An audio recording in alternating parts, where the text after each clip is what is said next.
Hey, what's up, everybody, and welcome back to the channel today for another Power Book 4 recap review show hosted by no other than Uncle Lou, myself, Najir of Big Gold Belt Media. And we're ready to jump into episode 4 tonight. The Devil's in the Detail. This episode is directed by Kieron Hawks. And before we get started, let's give a shout out to our lovely guest last week on our live show, which that live show drops on Sunday, 9 p.m. Eastern Standard Time, right back here on the channel. We had Keisha, Color Me Pink. What a fantastic time we had with her. She will absolutely be back in one way, shape, or form here on the channel. Definitely go and show her some love and support. Go check out that video. She killed it.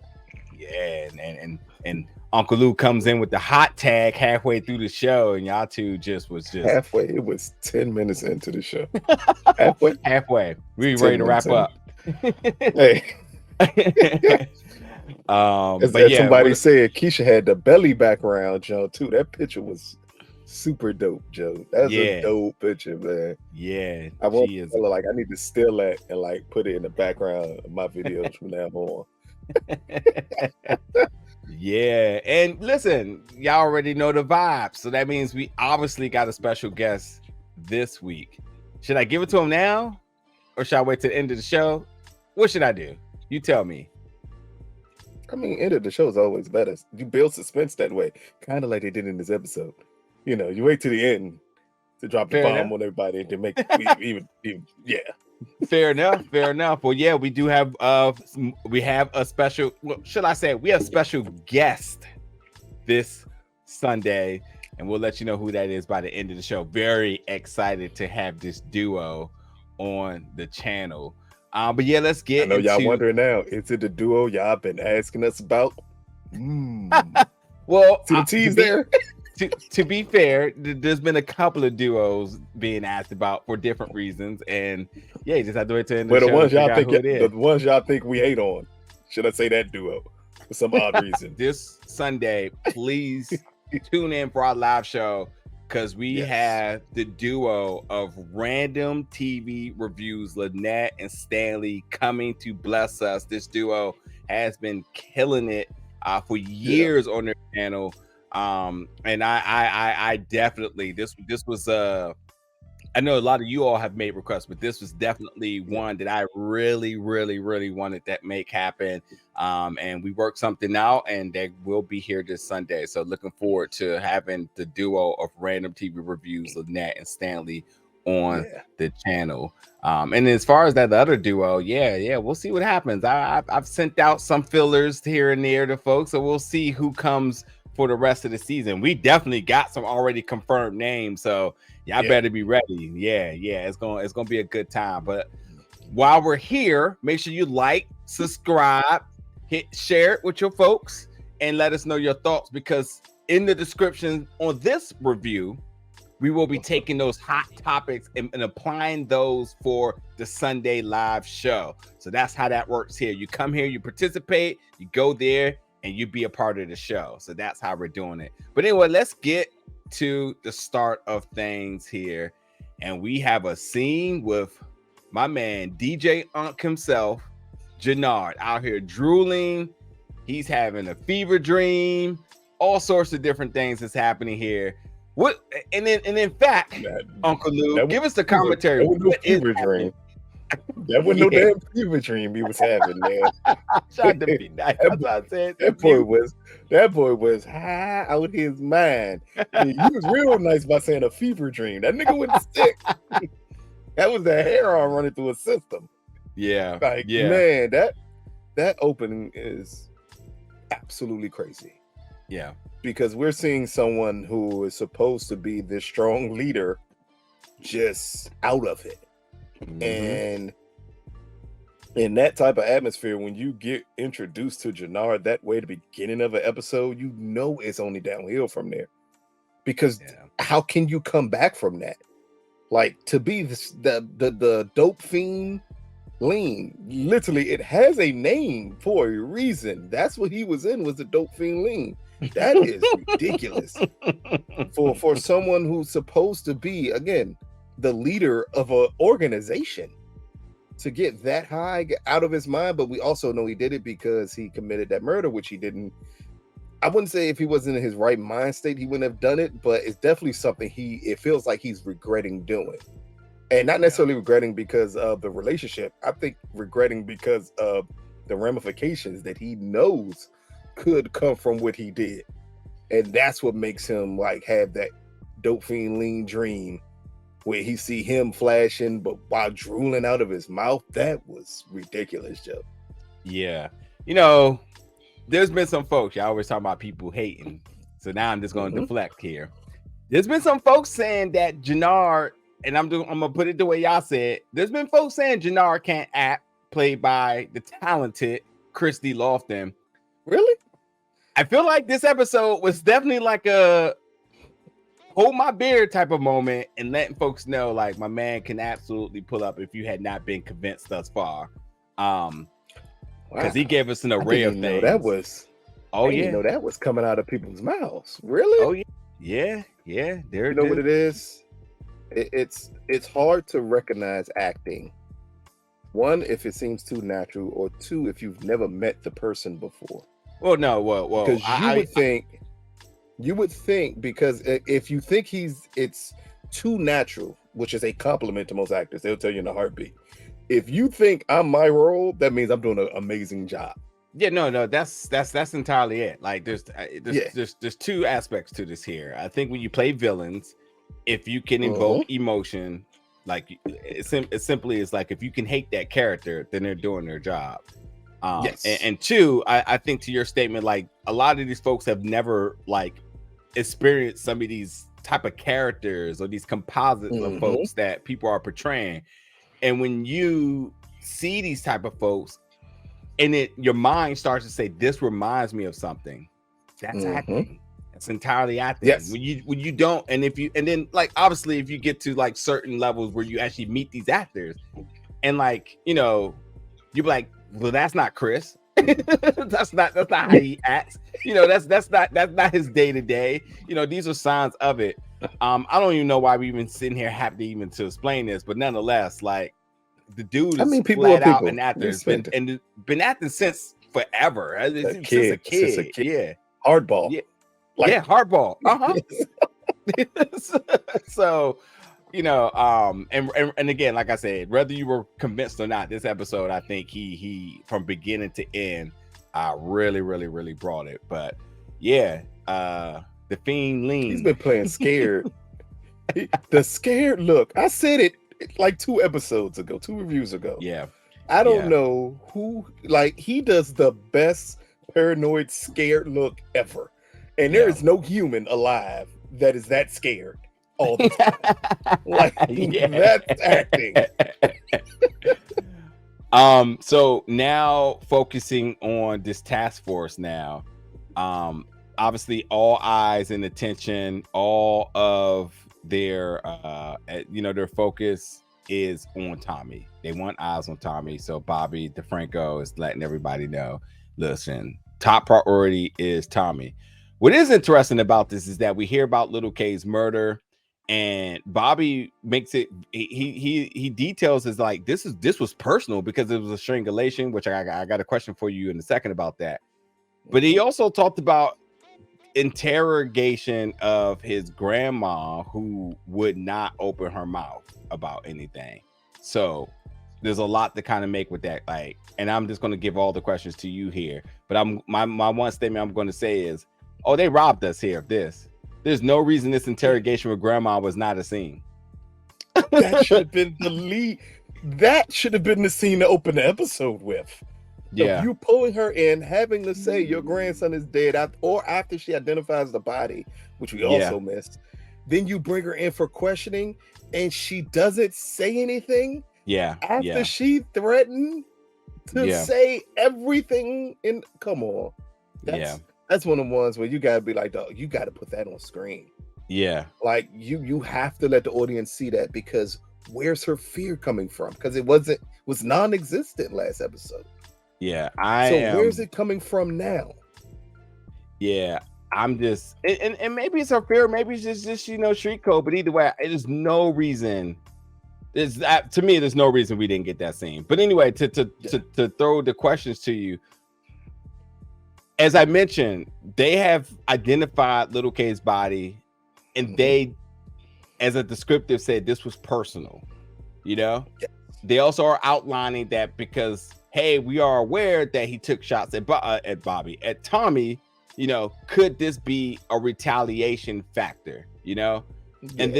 And then with that, the question is now that all attention, all focus and priority is on Tommy. So what is your thoughts about the state of the task force? What is your states about Lil K's murder being detailed as personal, sort of say, because of the strangulation? And what does that make, and what ultimately does that make you think about Jenard?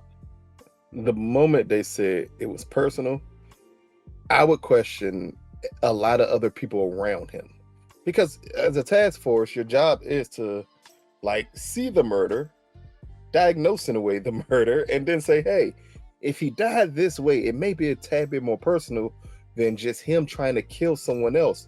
I hate to tell you this, but in the codes of the street, that's not necessarily personal. That's part of business. So I wouldn't think Tommy immediately, that would almost eliminate Tommy, because then I'm going to start looking at his crew or people he is well associated with if I think it's personal. So it was odd that they think that, but still jump to the conclusion that Tommy is the person to look after here, because that automatically eliminates Tommy because you're saying it's personal. So it was kind of odd to come up with that conclusion. And I think that's the flaw in this task force. This task force got biker boy vision already. They are looking at one person only. They're not even attempting to look on the outside of things. And that's what makes them short-sighted. As it pertains to Jenard, was it personal when he killed them? I don't think so. No. And yeah, exactly. He was high. That he was high. But this is why, and police will say it at times, it's not a science to guess. Who in the streets don't know?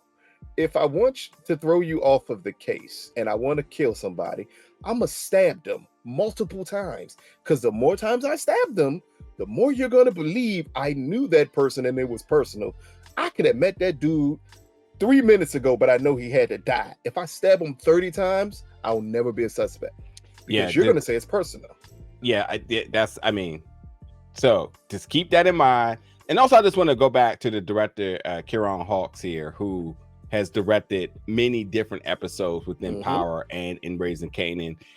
So that's why this episode feels so familiar in terms of really upping the stakes of things and really laying down should I say I don't want to say the drama, but that power feel, these power episodes that we're just so accustomed to. This feels like a very and for lack of better words, typical Power episode here, because there's a lot of curveballs in there. There's a lot of things that makes us want to do what we do here on the show, because yes, this is why I don't want to spend too much time on this, but I definitely wanted to make sure this simple opening got attention, because let's not forget that Bobby has labeled himself as a street dude. He's like, I know the streets. Remember, he puffed his chest out I know the street.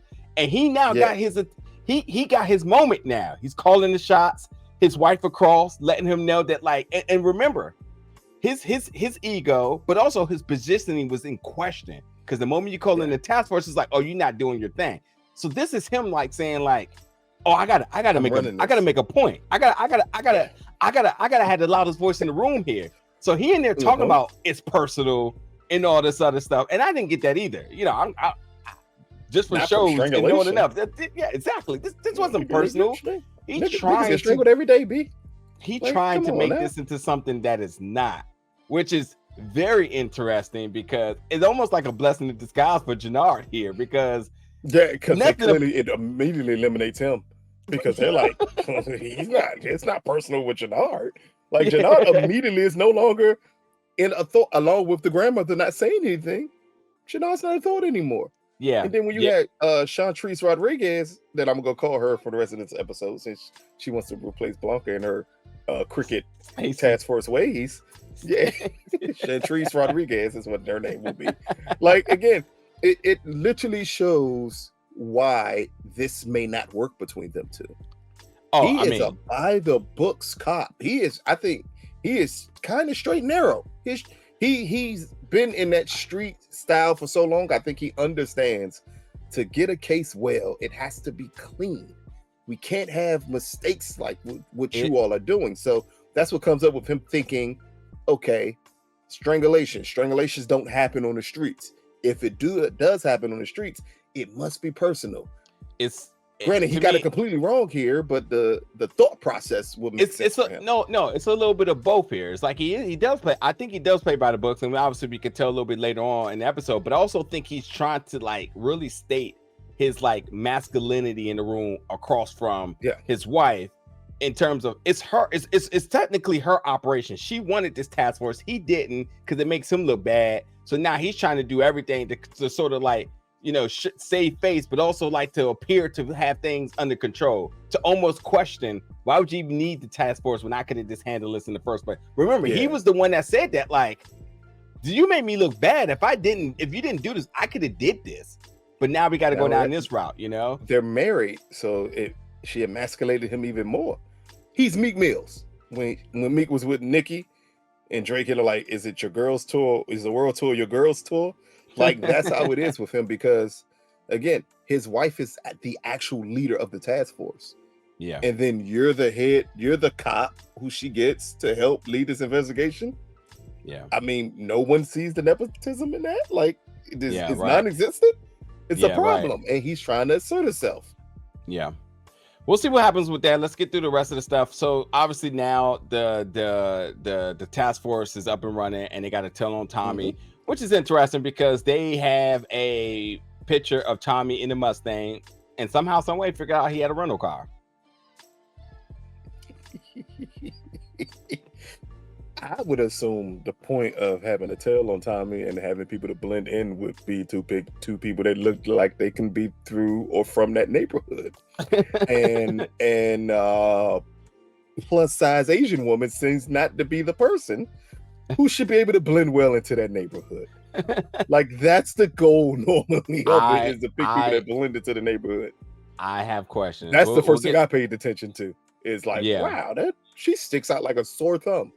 Yeah. Oh, absolutely. Absolutely. So Tommy picks up Mireya for a ride, and we'll talk about that in a minute. We get Walter and Paulie exchanging words about not going to talk to Brendan Doyle. Yeah. Walter doesn't want to look weak. He's talking about his reputation and so on. So we'll talk about a little bit more about that in a second. Diamond at the shop doing what he's doing, but Leon, the little boy that got bullied around the corner from the barber shop, mother comes in, Miss Gianna, who wants to thank Diamond, who gives up the government name on not only being there for her son, because you know she up to her neck with comic books and tennis shoes. So she can't afford no self-defense. Now listen, hold on. Now listen. Now I love our single black mothers out there. I know she ain't just coming in and say, I ain't got money to be for my son to be learning some self-defense because I got to buy him comic books and Jordans. I know she ain't just get the priorities all mixed up. Was she saying it that way, or was she saying it in a sense like he keep on getting his comic book and shoes stolen? Like, I ain't got money. Like, the Jones is expensive, man.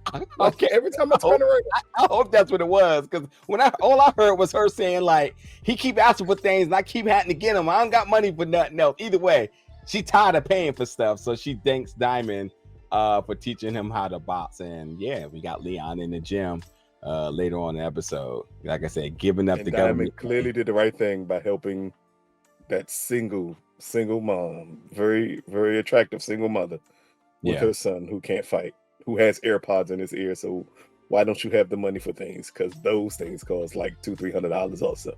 Yeah, no doubt. Listen, I do. Right. He definitely wasn't there for it.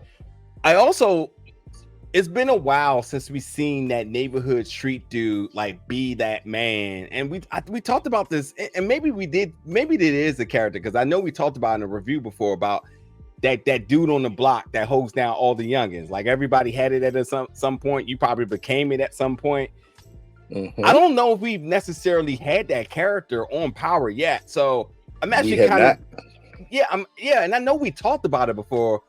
It may I know Snowfall, Leon. We were talking about it. We were talking about it because of Leon.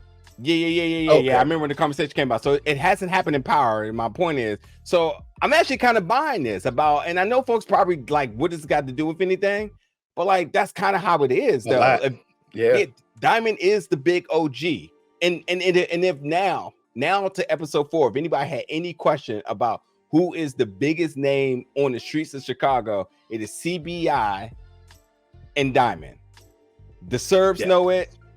The Flynn's, the Irish knows it. The task force knows it. Everybody knows it. So it makes sense for him to be the big homie that takes care of the youngest. So him doing this for Leon, I thought was like a legitimate, like authentic touch to what, again, this person that commands that respect in the streets here. So pretty dope. You had to show the other side of Diamond. Yeah. So far, we've only focused on him being an inmate, coming home, and getting back in the drug game. We had to show that other side of him because it was always clearly another side of Diamond. Yeah. And this is the way of them showing it. Granted, it's kind of still in the storyline from The Wire, but I appreciate it for when the dude in jail came home boxing and he was helping the kids in the neighborhood. But it makes perfectly good sense for the way that Diamond is portrayed, that he would be the one who would want to do this. So it fits who the character is here. Plus, again, you have to show that Diamond is more than just a drug dealer. Yeah, 1000%. Folks, if you're still listening to the review right now, make sure you hit that like button. Make sure you have subscribed, share the video. Get in the comments, let us know your thoughts about everything that's happening thus far. Continuing on now, as the OG in the barbershop say, I hear giving that government name. I would too for that not fine piece of, he really should have said this, that fine piece of tail that just walked through here. That's what the old man would have said. That fine piece of tail that just walked through here. But anyway, as I mentioned earlier, how the hell does the task force folks know he have a rental? But whoever. And then another question that was very interesting to me is them not knowing who Mireya is instantly. And yes, they figured out later, but I'm like, so y'all just didn't care about McCoule at all? He's just not. Tommy. That's it. Tommy. No one around Tommy matters at this point. Yeah, because it's like, easy to say, like, when they didn't know who she was. Yeah, if you know McCoule, you obviously know his sister. You obviously got to keep eyes on his sister, because if her brother is running an operation that's commanding any attention, you keep tabs on the family. That's just how it is. So them not knowing who Mireya was kind of like, wait, what? What task force looking for a criminal who sells drugs in a city doesn't first pinpoint the places he can get the drugs from? And McCoule would be one of the first ones that you would pinpoint. And then you would see his sister, because she would also be pinpointed as, okay, while we're going after Tommy, these are his possible connections here. McCoule, he could get his drugs from, he could get them from the Serbs. Maybe Walter Flynn. All of them should be circled. Even people who are related to them should be circled, because those would be the circles you would expect Tommy to travel in. So when they don't know who this woman is, it made no sense. But it also showed just the issue with this task force so far, because they're so focused on Tommy, everyone else doesn't matter. Yeah, I'm so happy about what I'm about to say in a second. I'm just so happy. And there's a particular fan that comments every week because they know my life, and I appreciate that. So anyway, I'll talk about it 1 second. So Mireya gets behind the wheel, who doesn't know how to drive a stick. Well, it appears she didn't know how to drive a stick. So obviously Mireya has just been flirting this entire time. And then she gets behind the car, and it goes for a little joyride to her putting it in gear. And then we have my favorite scene of all scenes ever This is my favorite scene ever of any Power show, because not only did Mia just do it for family, but she did it for me. This is the most Fast and Furious scene I've ever seen in my life. I knew it. I knew it. I knew it. I knew it. The moment I saw the train track, I was like, yes. She not only jumped the train track, she jumped it with the truck going sideways because it was so close to the train. Like, oh man, a little bit of Mia and Brian here. I don't know if you was going to ask this question, but I'll ask you and the audience this question. Do you think she sped up just to beat the train, or you think she sped up to get away from the cops? No. You know why? Well, yes and no. You brought up the word earlier about, and she said it herself about, like, later on in the episode when she was talking about the kids, and she's talking about she had to be attentive because of her job. I said, okay, but were you attentive earlier when you had this car following you? Because Mr. Googly Eyed Tommy was off his game, which this then now absolutely explains that Tommy's weakness is always a woman. Because Tommy would have peeped that though. Yeah, no, without a doubt. It's without a doubt. There's no ifs, ands, or buts. I thought, and I still think she peeped it. And that's why she did what she did. Okay. It was, as she was sped past, it's a little look on her face. And I said, oh, when the female cop was wondering, like, when he said, did it get you? Did it get you? No, he was speeding by too fast. I don't think she was. I think she got them. And when she sped up to beat that train, because other than that nigga, why am I speeding up to beat a train? Yeah. In a stick that I don't know how to drive. Yeah. Interesting. I believe she knew someone was behind them, and that's why she did it. It could be. I mean, that could be the little tidbit to why she says, like, I'm a nurse, so that's why I'm attentive. Means that she peeps everything around her. It's an amazing quality. And y'all let us know if y'all picked up anything else on this Mireya, who's been very, very, a very mystique character as it is. I'm not buying just another love interest to Tommy. Like, that's just such lazy writing if they go that route. And there's no way we done went through the eras of Holly, then Lakeisha, I don't know, some other little fillers in there here and there to just another one. Like, come on down. This is a whole new season, a whole new show of Power. There's no way they're gonna give us another one of them. Just different name, different ethnicity. I ain't even fully buying her just being a nurse. I'm waiting till the full story comes out. I think her brother may not know, but I think the grandmother may have her spying on the brother to make sure he's still about business. Could be. And that's why she's getting close to Tommy. There you go. Could be. Wouldn't that be something? Her in his apartment. By herself. Yeah. Hey, if I'm not mistaken, right? Isn't OT Genesis from he's from Maryland, right? And he from OT Genesis? Oh yeah. No. I'm thinking about somebody else. Who's from Maryland? He's from Wale? No. Somebody else I'm thinking about is from Montgomery County. That Trail? No, I know them. No, they ain't from DC. Whoa. Wale. I was about to go through the whole thing. I was about to say Tabby Bonet. I was about to name all. You know. A rapper? Yeah. Anyway, I'm about to mess up my whole joke. I was just thinking about, anyway, OT Genesis, right? You already know why I'm bringing his name up, right? You already know what scene this is. Cut it. Yeah, because your man Jenard is wilding right now. I had so many problems with, like, nigga, it is like baking soda not available in any way, shape, form, or fashion. What the fuck are you cutting with baby powder? Out of all things to cut with, you cutting with baby powder? And dude said it right. He said, man, this shit is so loose. Do you know what happens when liquid touches baby powder? Yeah. What the fuck are they selling people? Literally, what drug? Now I'm confused. What drug is treason selling? So clearly you're not selling crack. I can eliminate that because there's no way you're rocking up anything with baby powder. Yeah. So are you selling cocaine and cutting it with baby powder?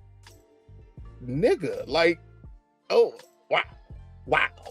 And then this whole scene is ridiculous, but in the best way humanly possible, because it shows just how out of control Jenard is. That this nigga is up here cutting weight with baby powder and yet still taking bumps. He like, it don't even matter. Like, all right, yeah, let's go. Like what?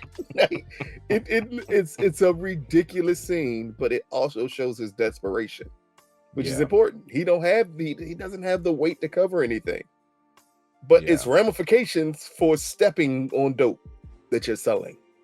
Yeah. Huge ramifications. Yeah. Especially when you're supposed to be other people's connects. Like, nigga, you fuck. It said later on in an episode, I don't want to jump too ahead, but when he told him, like, you fucking up my rep.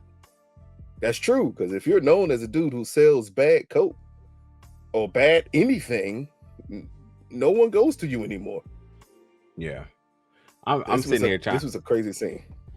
No doubt. I'm sitting there trying to figure out who the hell was I thinking about that's from Montgomery County. That's a rapper besides Logic. How about this? Also, Logic. I mean, unless he's cutting because he's black and white. Like, I love this one person who comments every video, talks about how I don't pay attention, and literally tried to argue me about like what Jenard was doing. This whole heroin thing. Like, yeah. But he was confused about Jenard sniffing heroin. I'm still confused about him sniffing heroin, because you a G on a different level. You sniffing heroin.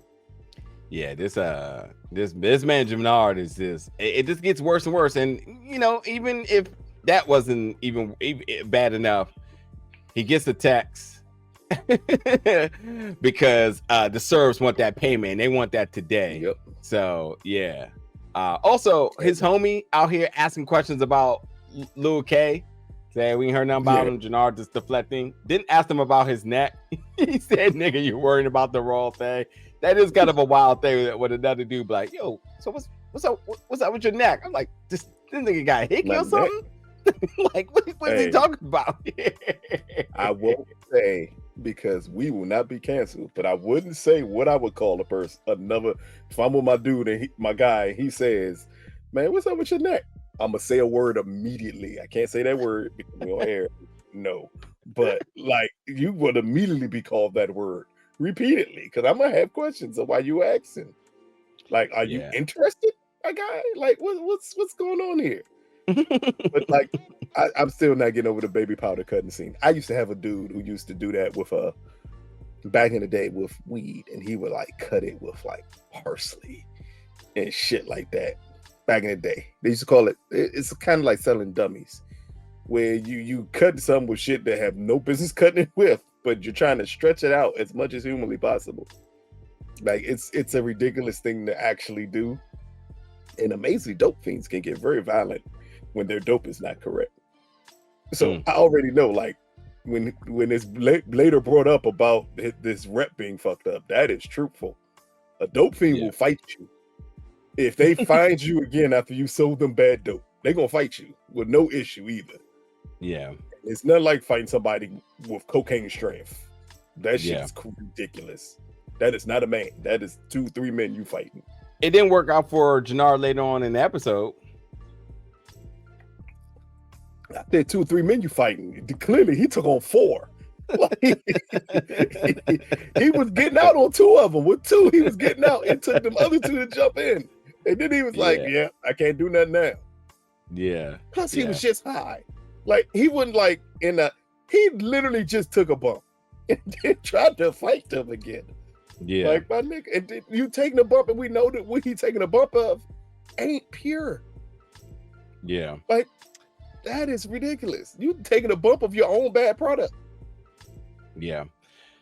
All right, let's get through the rest of this episode. We got a zoo date going on here. Again, this is where Mireya talks about, we get asked about the kids, and he said, "I see you looking and whatnot." She's just talking about she's tentative by nature. Tommy doesn't want kids. He doesn't see that being a card played for him. She admits that she actually can drive, or at least better than she used to. So clearly she was just flirting the entire time. And also, I think you may be right, man. I mean, this may be just why she made herself available, because she's keeping tabs on him. So she had to play the card of I don't drive. So you know. And I will say this too. I think, you know, I'll say it in a second actually. But anyway, Tommy ends up seeing one of Rojas' boys because of the tattoo. And basically, let's just cut to the case here. Tommy catches a body. He guts this dude in the bathroom. And because this dude is out here, you know, he's repping for his folks. He's just like, listen, that deal in jail ain't working out good for us. So obviously Rojas made a call on the outside and says, you know, figure out what it is. And this is a little boy. And obviously Tommy says it later that he did not have to kill him because Diamond fixed the issue. But what's interesting about this is that Tommy was kind of panicking here when this was happening. He was under a lot of distress. I guess he didn't want Mireya to kind of see that side of him. Maybe he's trying to keep that side from being so evident because, you know, she doesn't want a gangster. So he's trying to pretend like he's some other person he's not. But what's interesting about this is that he brushes her off, says like, oh, my nephew called, something's up. I'll meet you up later. And she's just kind of cool with it. Which is fine for the first time, but he brushes her off again later, and I'm just like, this is a girl who has a guy already, so she's already out of her element, and she just seems to be very accommodating to Tommy and his BS. Keep having to run off. This is Tariq, like with Lauren, like he never and Effie, he just never has time for them. When the phone rings, they scatter, and this is Tommy. What Tommy is a little different. One, I think she doesn't believe him. You can't play innocent with her when you're buying drugs from her brother. Nigga, you are like everyone else. Like, there's no way around that. And I think she just doesn't care. Like, I don't know, she's just not that invested enough in Tommy to care yet. Or is it, what I think it is that she's there to keep a tab on him. So making him feel comfortable is all she's supposed to do. To do these type of things. Like it didn't compute the first time when he's running out of there and he's so nervous. I assume he was nervous because he killed this dude in a very public place. Yeah. Like that's unlike Tommy to do that. But he felt he had no other option but to do it. And I thought that's why he was nervous. Not necessarily because he was with her, but because he's like, dude, I am wide out in the open. Like I could have been killing him and somebody could have walked through this door. I'm trying to clean this stuff up. Somebody can walk through this door. Like I'm in a public restroom in a park. Like everyone's around, humanly possible. I got to get the hell out of here and quickly. Yeah, I don't know. So I mean, you all can let us know in the comments what was this moment of distress with Tommy wanting to really get out of Dodge quick? Was this a means of him realizing he made a mistake by killing this person in such a public place? Was this means because he didn't want Mireya to be aware of this sinister side of him? Or is it something else? I don't know. I thought like maybe he thought the cops was on him and he realized like this would quickly get back to him. Either way, it still could because it was done in a public place. And then washing his hand and the weapon and stuff was just not a Tommy that we typically see when it comes down to him collecting the body here. So we'll see what happens. We get D-Mac and Marshall on the court, and Marshall letting them know, like, man, listen, like, first of all, CPI's winning, which he's right, or D-Mac said that, but which he's right. Marshall obviously is just letting D-Mac know, like, man, you gotta be easy out here. You should be lucky that you're able to be effective in the crib. Like, I don't want nothing to happen to you. Like, I'm not trying to lose my homie out here, you know. But D-Mac lets Marshall know that, like, hey, listen, they're never gonna catch me slipping again. Shows him the gun that we know he got from the previous episode here. Then they see some fine young things, and they go do what they do. So, you know, there's that. We get a conversation between Claudia and Vic, and Vic is basically making it very clear that he's tired of being everyone's bitch. And this is very much less about Vic and more about Claudia, as Claudia says, "Hey, go to Gloria's bar. Go see what Dad did to it." All right, I'm cool with this for a little while, maybe like 25% cool with this, because as obsessed as Vic is with Gloria, you mean to tell me he's never been by to kind of see what's going on with her bar or her mural her picture that's up there, all these things that he really cared about later. So you mean cared about? yeah, you care so much about her, but you ain't go see her place. Interesting. But Claudia did say it right. She said, "While you've been in the haze, go see what he did to Gloria's bar." So she acknowledges, like, you've been mourning and off your game, but you haven't gone to see what he did to that bar yet. Yeah. Even though you're getting head in liquor stores, where I would assume, since Gloria ran a bar, you would have been at her bar drinking, looking at the mural, like in Candyman, when they couldn't help but look at the mural on the wall. Like, I would assume you'd have been so focused on that. That should have been the only place you were at before Walter could turn it into a titty bar. Yeah, I'm surprised there wasn't a declaration of I'll run this in sort of like honor of Gloria's death. I'll run her bar. You know, you want to be close to her, do something for her. You know, that was something she cared a lot about. So why didn't he just keep it going? But you know, we'll just have to let that be. Remember though, Gloria's bar was always Walter's bar. She just paid Walter for it. Walter wasn't gonna let him run it. Walter like, nigga, we gonna bring in girls, titties, coke, and drugs in here. And indeed he did. So what we got now? Oh, so Seamus is back. I actually thought this character was done. I definitely thought it was done, because I definitely had questions like, oh, where's this guy at? But you know what? This annoying cop just happens to be I don't know. I'm almost starting to think that like maybe Diamond got him hooked on something too, because just his overbearing presence just really gets under my skin, unlike any other cop that we've ever had. Like, because he's not even rational. Threatening me with an old crime. You can't keep on threatening me with an old crime, my nigga. You know you can die tomorrow. Like, I need you to fully understand. Just because you're a cop, don't mean you're untouchable. Yeah. And if Diamond could get connections, didn't Seamus go through some shit last year because they found out in a way he was connected to Walter? Like, yeah, nigga. Like, why are you still letting this dude, this black man named Seamus, do this to you?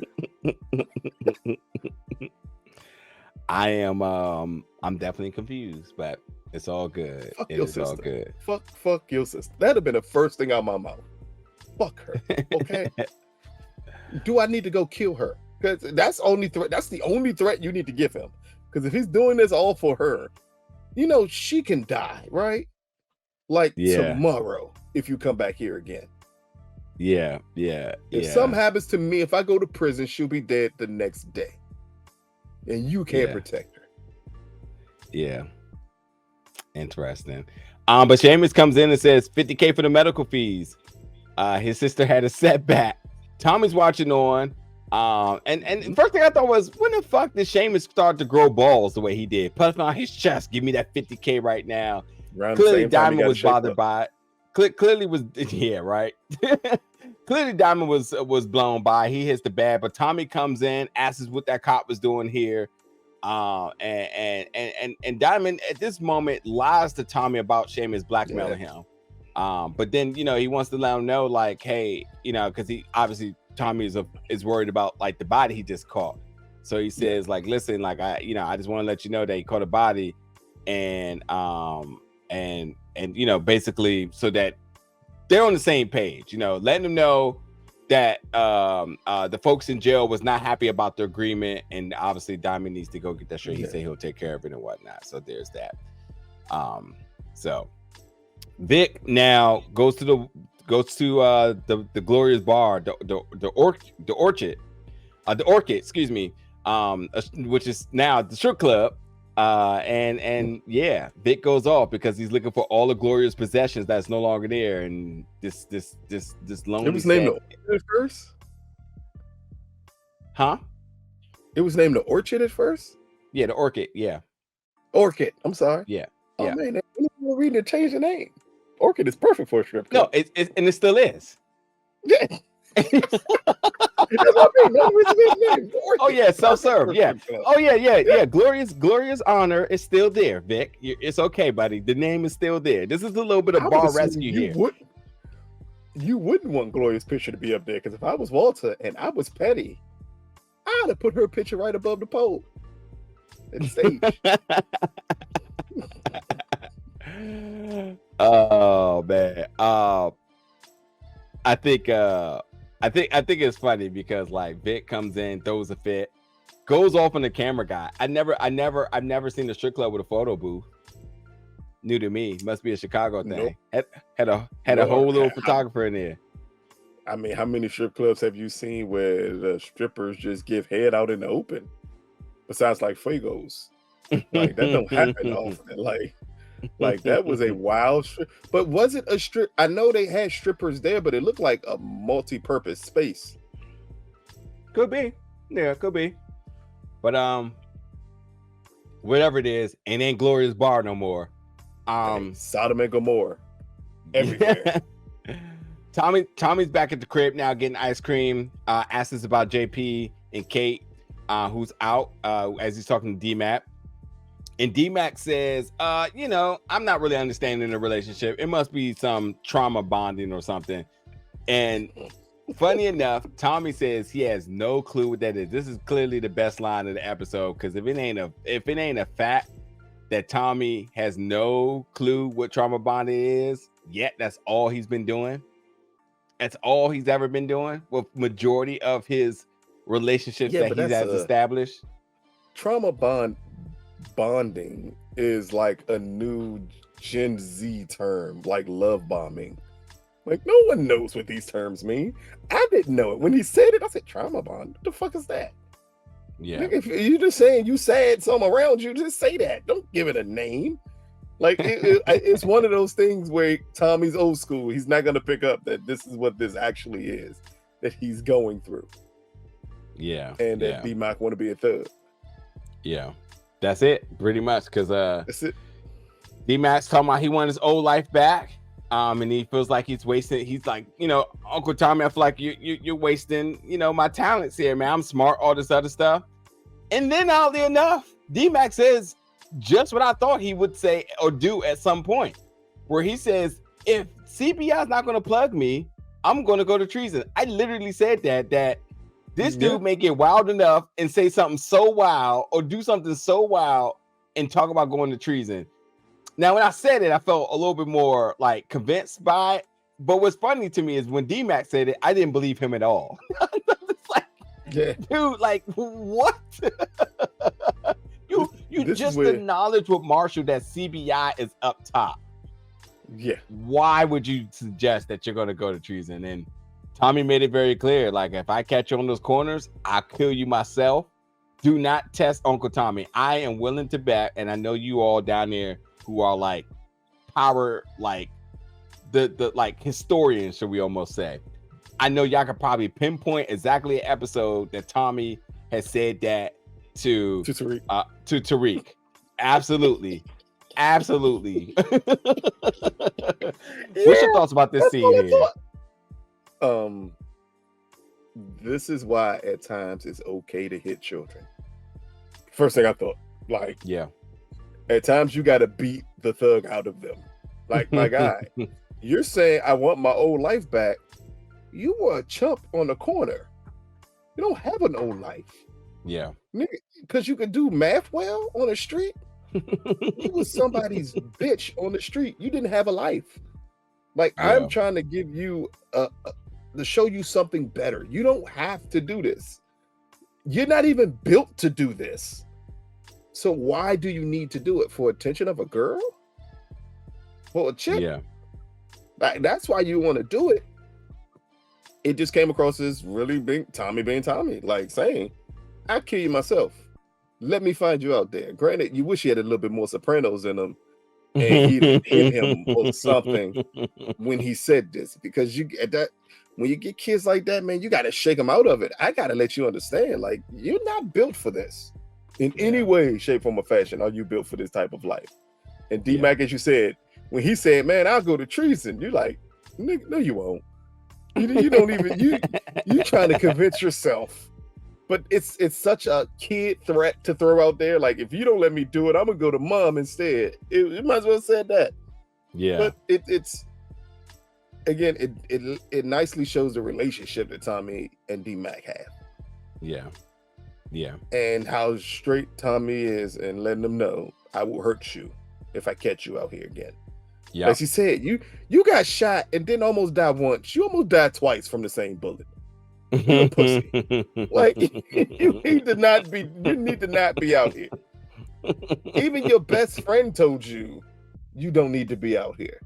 Facts. Absolutely fact. It's wild to me. It's flat out wild to me. Hey, but it's kids like him, so that's what makes it realistic. It's a bunch of kids like D-Mac out in the streets right now. Yeah. Who they didn't have someone who cared for them or OG to tell them like, dog, this ain't for you. This ain't for you. You know how many NBA players talk about like, man, I wanted to be in the street life, but every time I would come around, if the old heads be like, nigga, if I catch you out here, I will fuck you up. Yeah. You better not ever come out here. That's what D-Mac needs. Yeah. Yeah. So the cops are in the project. CBI taking major L's here as a lot of people are getting arrested and Tommy's watching on. We see Paulie who goes to meet Brendan Doyle, which obviously this is without Walter's acknowledgement here. Yeah. He asks for more time for Walter. And here's something very clear, something I've been kind of harping on. So this was a very important scene for me. Is Brendan makes it very clear that Devlin and the troubles with the Flynns is only Walter's issue, not yours. Walter's in it alone. They pretty much put him in this position. He has a job. Heavy, what's the saying? Heavy is the crown who wears it. Heavy is the head that wears the crown. Yeah, heavy is the head. Yeah. So yeah, this all comes back on Walter, which means not Claudia. Not Vic. Definitely not Paulie. Yeah, they can, and again, they could erase the Flynn organization off the map. Yeah, but it's truly only Walter's fault and issue there. But we do have a quick moment where Paulie does acknowledge his son and failing his son, and now he feels like he's failed Walter. But he's looking to try to make things right here. And this is why he asks for more time, and Brendan said he will consider it. He says, I'm a fair man, I'll consider it. But at the end of the day, this is truly because Walter and his pride won't let Devlin know that he's struggling right now. Yep. So we have Bobby DeFranco, and he's getting an update. And now that Tommy and Mireya are together hanging out, Mireya is identified. So yeah, now that they know that they're spending time together, we also get this chick, Alicia, who is just singing. And this Alicia character is from the first season, I think like episode 3 or something. And she mentioned about her boyfriend Colin, who was killed. So she's there to offer her information about this murder. And she names Vic, but nothing else at the time being. And, this is definitely music to their ears because they're going to use it. We'll talk about that in a little bit later. So we get Genesis, who's D-Mac's sort of D-Mac's ex, should we say here, and D-Mac is trying to get back with her. So we see D-Mac on the corner spitting game, trying to make it up with his ex, offering her to see a movie. She says she don't do messy dreads. Go get you a fade. And then maybe we could do something. Meanwhile, her homegirl is just like, why are you wasting time on him? He dropped out of class, essentially stating as if he's stupid, which is interesting because D-Mac is anything but that, but it's the perception of things. But there's also a lot of like shallowness going on here because like this girl, I don't know if it's shallow, maybe it's not, but she's just definitely like, if you're gonna kick it with me, you gotta look a certain way. You gotta be a certain way. Yeah, you gotta look the part. Yeah, that's definitely it. And this my guy about to cut off his dreads to get a fade for her. Yeah.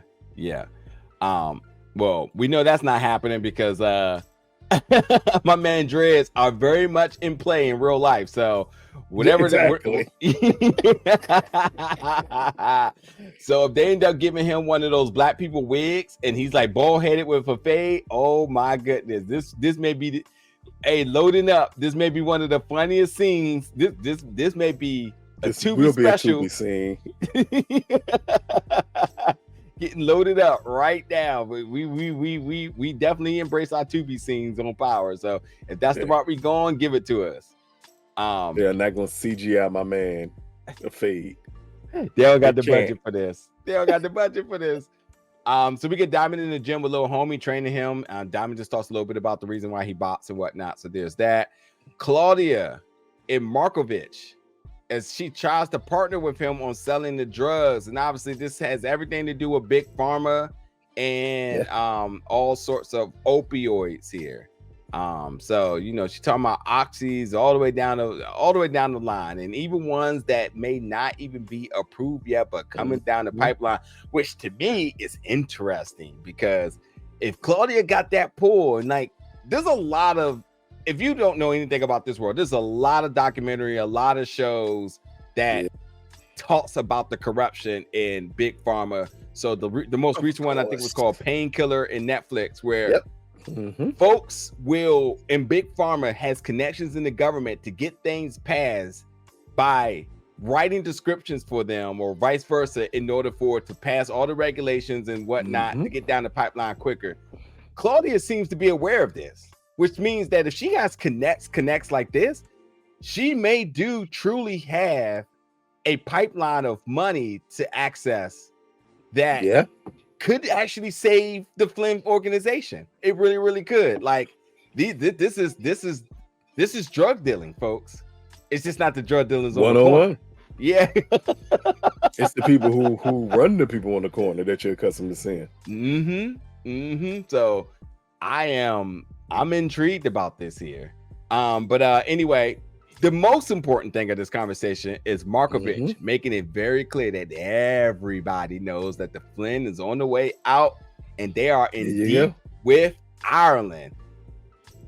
I thought that was just the thing that only the Flynn's was aware of. So everybody smells blood in the water right now. That's all it takes, buddy. About this? That was a very interesting take when he said that, because you would assume that information would have been kept private. But that means it's not coming from the Flynn's, it's coming from somewhere else. That Walter is barely staying afloat, and that ain't a rumor that comes out often unless it's someone close in your circle that knows it. And they're talking about it. Yeah. And it could be Brendan. It could be Brendan. Brendan's in the city. He's out in the streets. He could just be like, hey, this is what it is. You know, he clearly ain't short for words. He has nothing to fear. He is the man. And he's definitely the one call across overseas and sending over their next set of troops that I hope don't get this washed so easily like they did last season. Exactly. So Dublin won't be a threat anymore if that's the case. Yeah.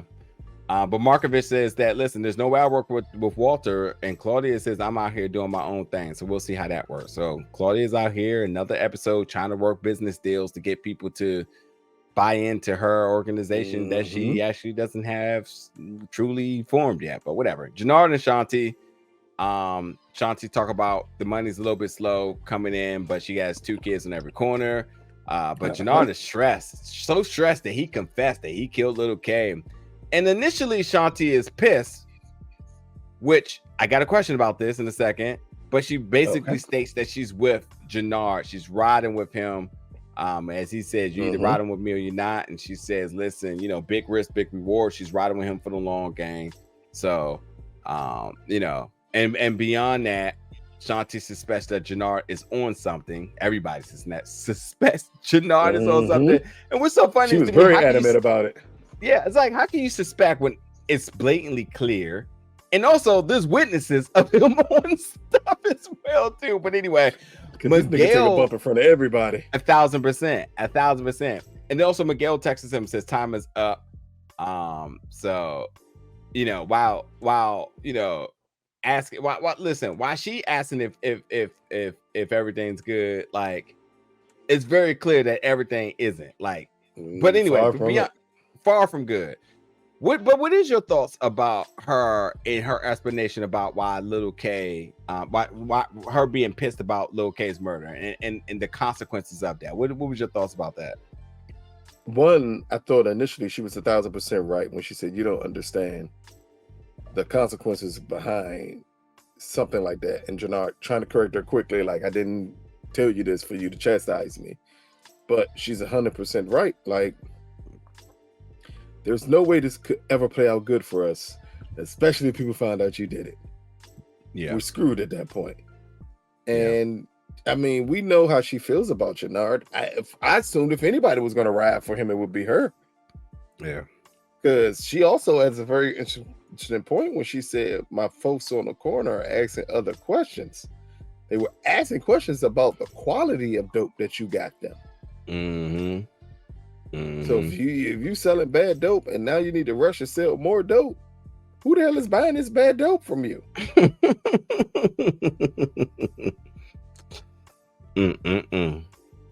Well, it's very simple, and it looked like she may be plotting to take over. She gave me a couple of looks this episode. I was like, Yep. She see the weakness. Yep, absolutely. So we have Walter and Brendan Doyle. They're at the strip club. And Walter's out here lying, talking about everything's good. He's pushing more pills than ever. But before this is all said and done, Brendan says, like, you know, as they make a toast to you and Paulie, he's a good man, trying to buy you more time. Very honorable. Dude. Yeah, so obviously Walter didn't like that he went behind his back here. Yeah, what's your thoughts here? Why even share the information that Paulie tried to buy him more time? I don't see I don't see nothing wrong with it.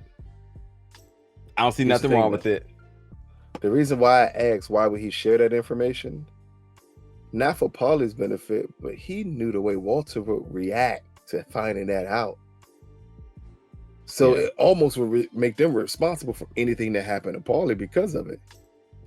Yeah. I mean, yes and no, but I mean, at the same time, here's my thoughts. If Paulie ain't did what he did, Walter, it's okay. I'm sure you've had many people, also family, who's owed you money. And it's like you owe me this amount. And you're just like, hey, what's up, bro? Here's this amount. And it's all cool. It's like, no. I expected my money. So like this gesture of half my money, I'm not sitting good with this. Like that wasn't what the agreement was. That wasn't what the expectations was. So I'm feeling some type of way. I'm to think if Paulie ain't did what he did, Brendan might not have been so receptive of Walter with his very nonchalant, here's some of the money type of gesture.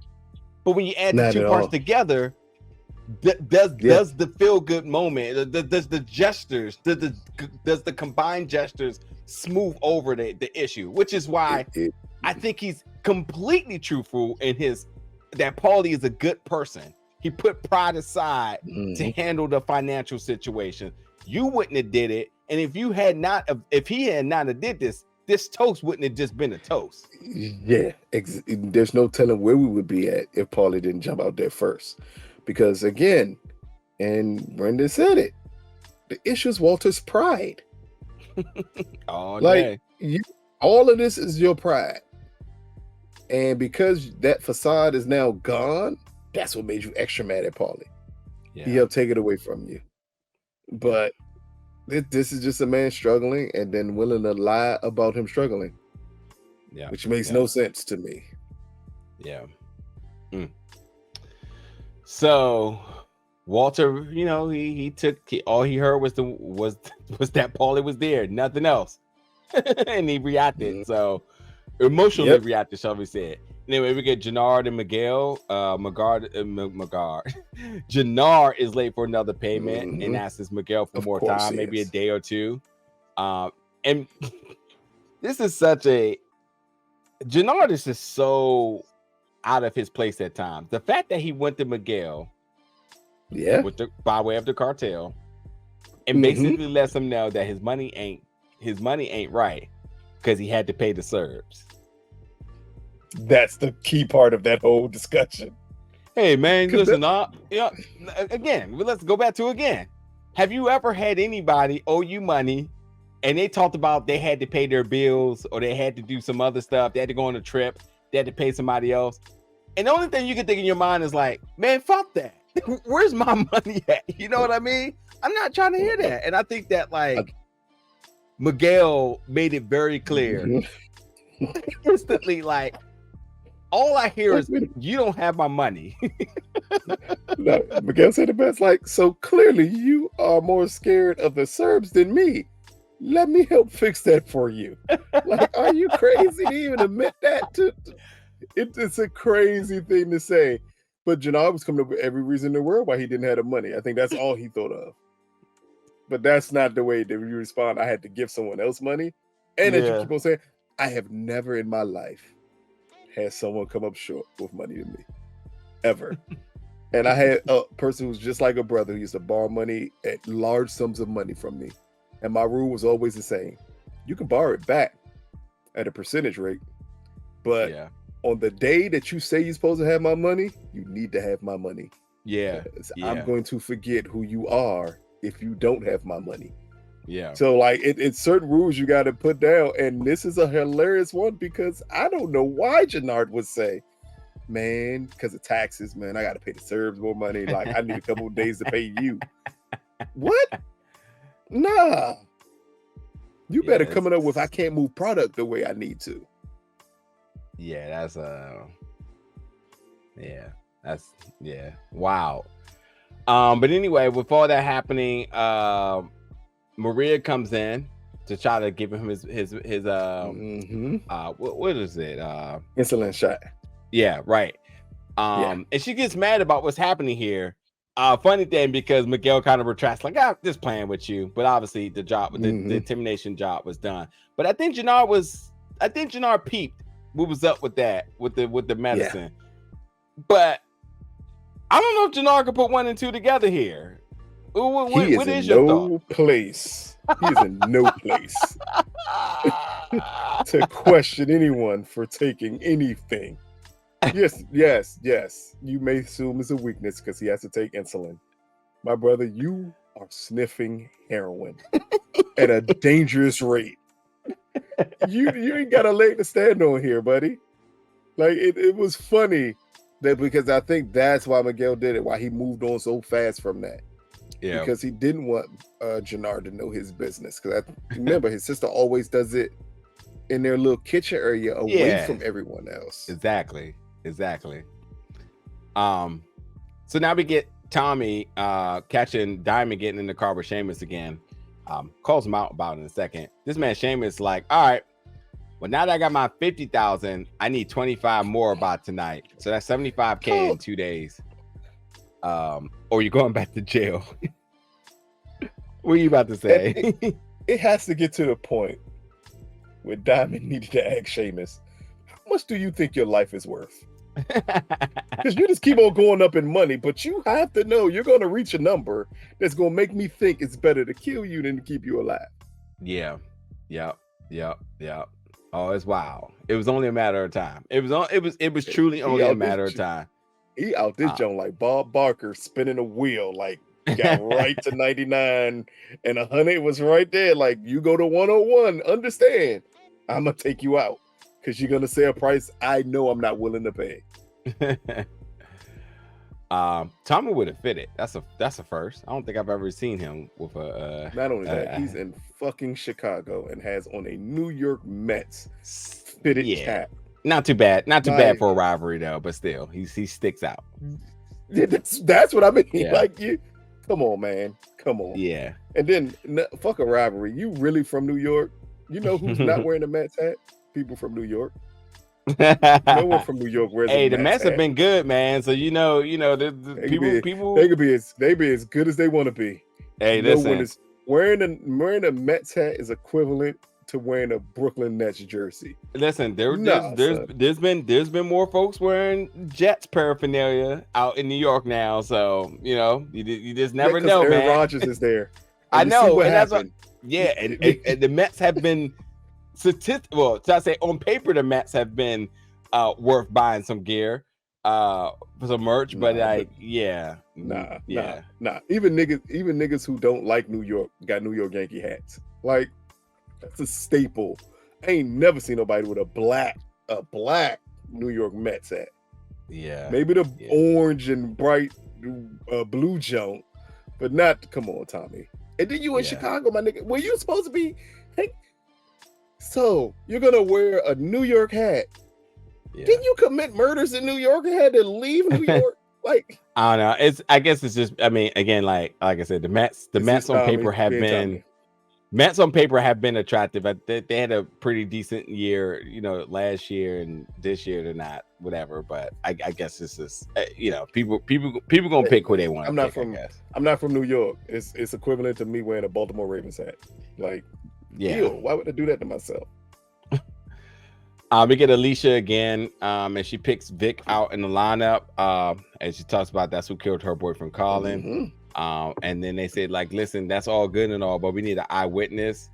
And this is cops doing cop stuff. And she says, yes, I saw that guy kill Colin. And then Stacy's like, do you recognize anybody else? As she points at Tommy and Bobby directly. Bobby's like, Stacy, like, like, what are you doing? She did mention that Fat Tony was there, the bodyguard, as well that night. That also could have known some information. So obviously they're going to go out to Fat Tony. What's interesting, as you said, Stacy's willing to step out the lines in order to already. And this is just what it is. I mean, like, Stacy is trying to get this. This is obviously the next major step for her in order for her to run for office here. So, like, she's trying to land this case. She wants to, have that notoriety of saying that she did it.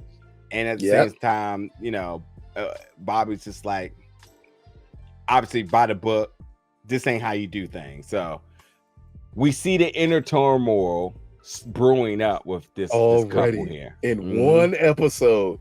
Yeah, we've seen that task force already seem like they're gonna fall on shaky ground quickly. Yep. So Tommy runs up on Diamond, asking about snitching and whatnot, but Diamond admits that he did lie. I talk about the pig shaking him down for years for the bad drugs he turned on his sister. So his sister, turned his sister into Wanda, apparently. But he's been paying since he got out. I thought he turned her sister into what's my guy? I'm about to say Steve Jobs, not Steve Jobs. That's fucked up. Stephen Hawkins. I don't remember. Did they ever show her? Nah, but she's not like strung out. I thought she was like invalid. Is that what I'm looking for? Listen, I'm gonna be 1,000% honest. I have never cared about this character. It has done nothing, and the arc is over. I said thank God later on in the episode, because this did nothing for me. I was just trying to, cause like maybe I didn't think the sister was just like strung out, because I'm not paying money because your sister came a hoe because of drugs, nigga. What? No. Yeah. Like I may care if I like put her in a wheelchair or she don't have much brain function. I'm gonna feel a little sorry, not enough to give you money, but like enough to be like, oh. But I would just assume it wasn't just her being strung out, not as hard as he's been going for 2 years. Yeah. Whatever it is, I don't care. Y'all can let me know in the comments whatever her prognosis is. Whatever. But anyway, Tommy says we're not paying him no more. An insurance bag with burners got mixed things up on every level. And Diamond did admit that he apologized for how he handled the situation with Seamus, and he also said that the Rojas thing was handled, and Tommy ends up saying, like, I didn't have to kill that boy. So a little bit of regret there, which I think is a little bit new. Little different there.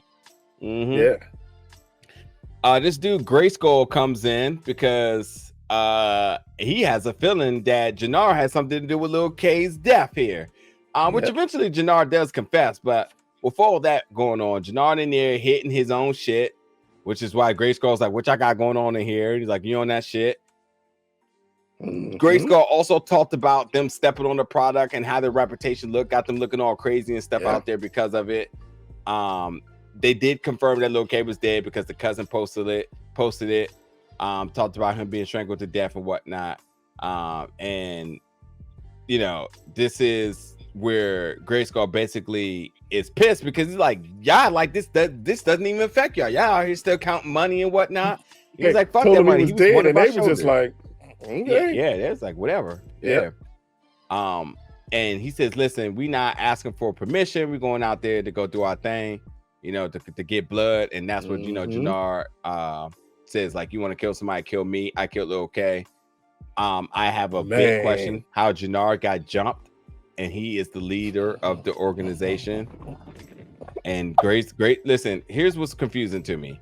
So Grace Call basically says, we done, fuck treason, we out. And then Jenard pumps his chest and says, I'm treason. I mean, this again, I think Christy Lofton did a fantastic job in acting in this episode, especially this whole sequence here.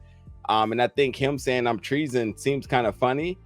I'm not calling him Denzel, but I'm saying, I'm about to say, you already know which one. Oh, my bad.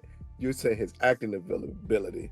I'm thinking Denzel because that was clearly Chris's training day scene. No, that's it. No, I wasn't. No. Yeah. I wasn't saying I'm not saying he's Denzel, but that's what I'm getting. I was about to bring up training day. Exactly. Mm-hmm. This is definitely this. Yes, and I think I could imagine Chris had a lot of fun in filming this scene, but I think much like I can't even think of the character name from Training Day, slipping my mind. Alonzo. Yeah, Alonzo. Yeah. So as much as he was in that scene, realized that he was he was way over his head in the situation, and he just, almost a last minute warrior cry. This is Jenard basically realizing that, like, he's truly lost his organization to the point his other man, his right-hand man, was the one who was organizing everything, talking about, nah, this over. He called off the jump. It's the hierarchy is strange to me right now. How did we even get to the point of me being jumped, nigga? Why did you pull that gun from the beginning? I'm so confused, bro.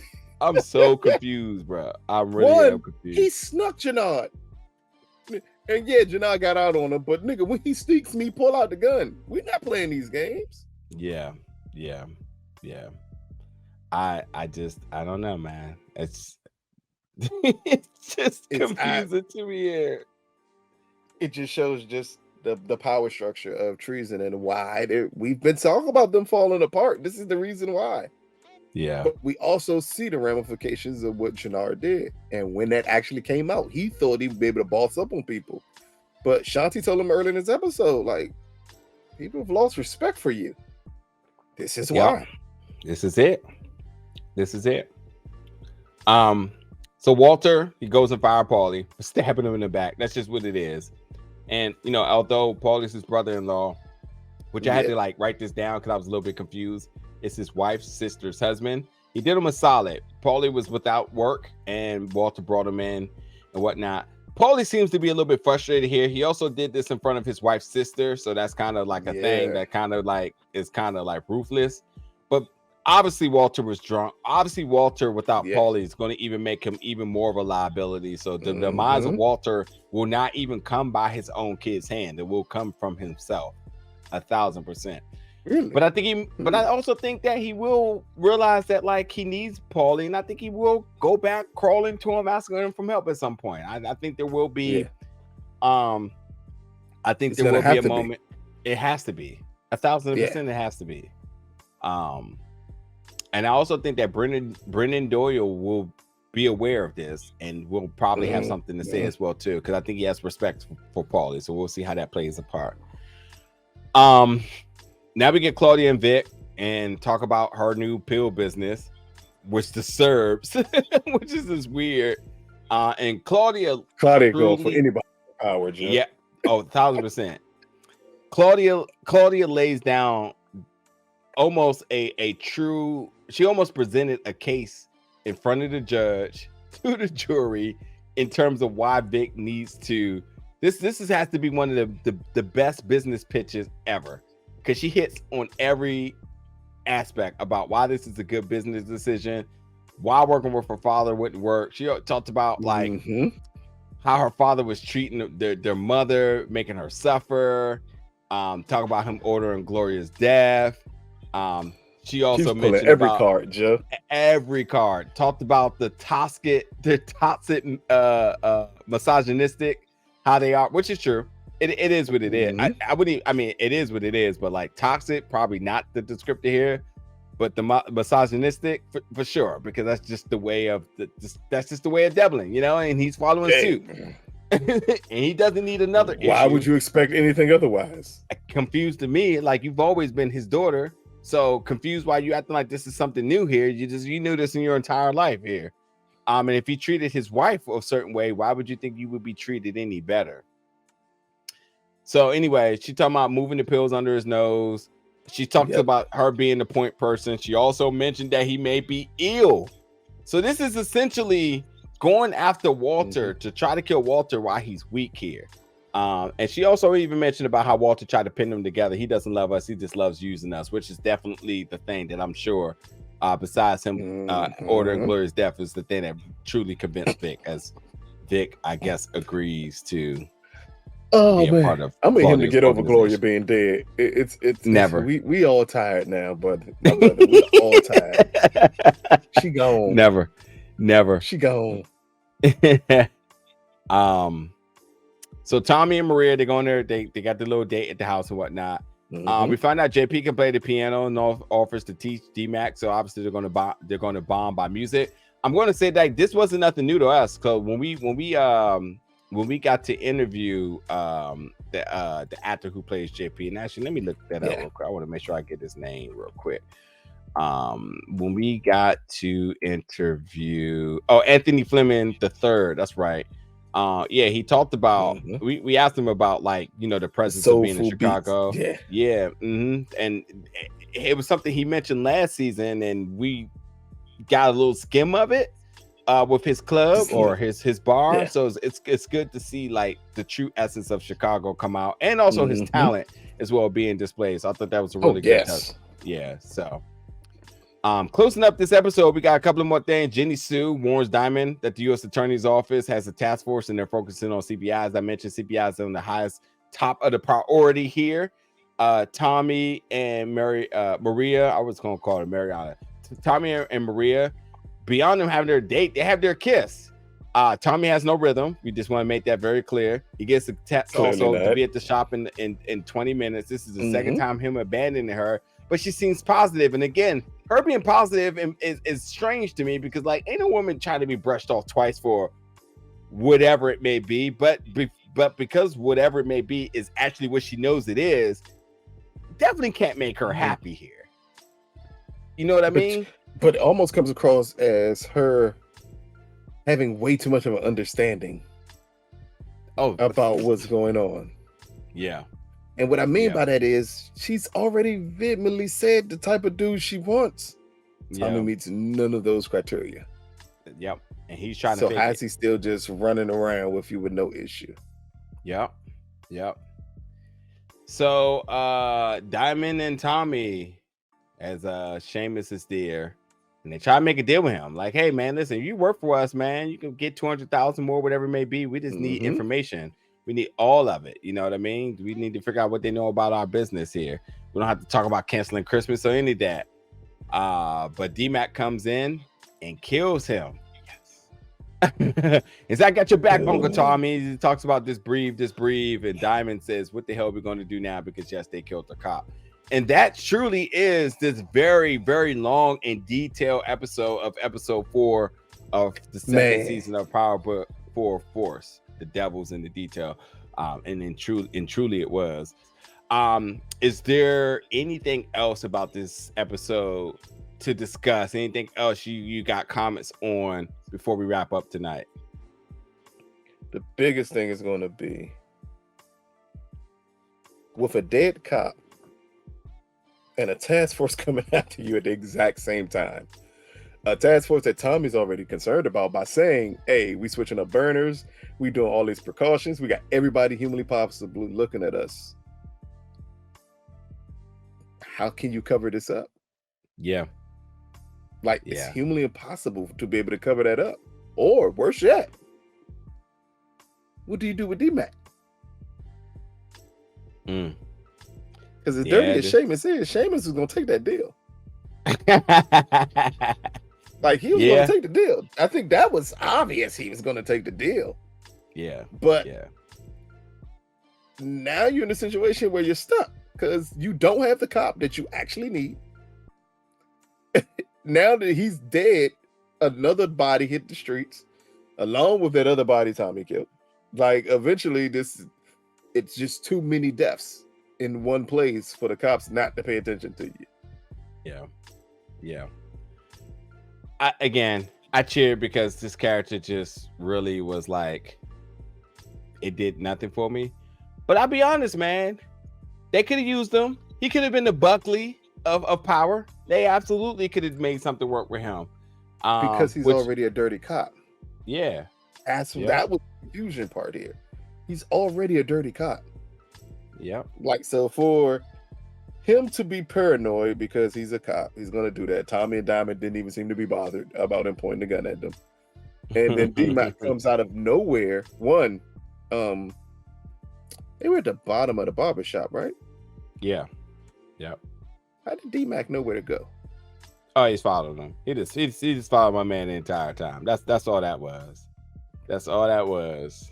But it is weird, and I think we're gonna have to figure out how was D-Mac just aware how to get there. And let's not forget Tommy left his house in order to come there. So they're gonna have to explain that. How was D-Mac aware of the surroundings? What type of tabs? Mm-hmm. And D-Mac definitely has his he has his, let me say, his scouting tactics from how he was looking for JP. So maybe that becomes a part into it. But yeah, they're gonna have to explain that one for sure about how that came about. Yeah, because this is a little hard to deal with. I am more interested in Mireya being left in Tommy's apartment. Yeah, because I still think that the moment he left, I thought maybe she's gonna try to find out about those drugs, and maybe Tommy may have something in there that's gonna lead her to know about it. Yeah. But you never know. We're going to see. But we will episode anyway. Yeah. But that's gonna wrap it up for tonight's episode. Again, this is episode 4. The Devil's in the Detail. We're back live this Sunday, 9 p.m. Eastern Standard Time, with special guests, random TV reviews, the duo of Lynette and Stanley. Y'all be sure to come through for that.